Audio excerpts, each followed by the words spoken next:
Hello everybody. This is our fourth week of this video series. We've been doing this video series to help communicate the changes that we are undergoing as a church in order to make room.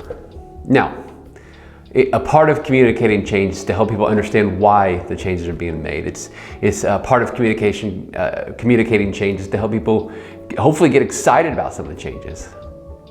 But the reality is that a whole lot of this plan doesn't sell. At best, it's a tough sell.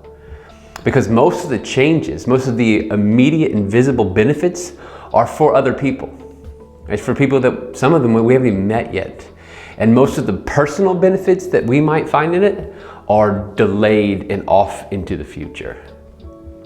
And so you could easily be a member of this church and hear all these changes, and what you hear is nothing but cost and sacrifice, nothing but giving things up. But what if that's the point? What if that's precisely what God is up to? You see, there's an attitude that we are called to in the scriptures that's radically countercultural. It's an attitude that's rarely lived out and rarely seen because it goes so against our natures. And yet, God demands it of us.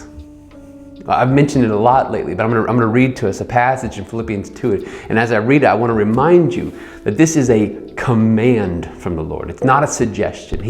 This is His desire for us to live and move and operate just as Jesus would. And so listen to Philippians chapter 2, starting in verse 3. Do nothing out of selfish ambition or conceit, but in humility consider others as more important than yourselves.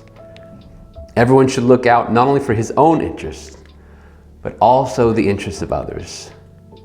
You should adopt the same attitude as that of Christ Jesus. That's a ridiculously high calling, but it's one that we should strive for genuinely as followers of Jesus. And the cold hard reality is this, that we cannot grow in this way. We cannot grow in this selfless, others are more important than me way, without having an opportunity to live it out. And you know what the great thing is? We have that chance now. We have an opportunity to consider others as more important than ourselves right now. We have the opportunity to be excited for other people and to make room for them. And so, would you join me in praying that God makes each of us Philippians 2 people? Would you join me in praying that He creates and He makes us a Philippians 2 church? Would you join me in asking God to give you the willpower and the endurance, the excitement to willingly step into these places, to see what benefits He might have for us in the long run if we actually live and view the world and our lives the way Jesus would?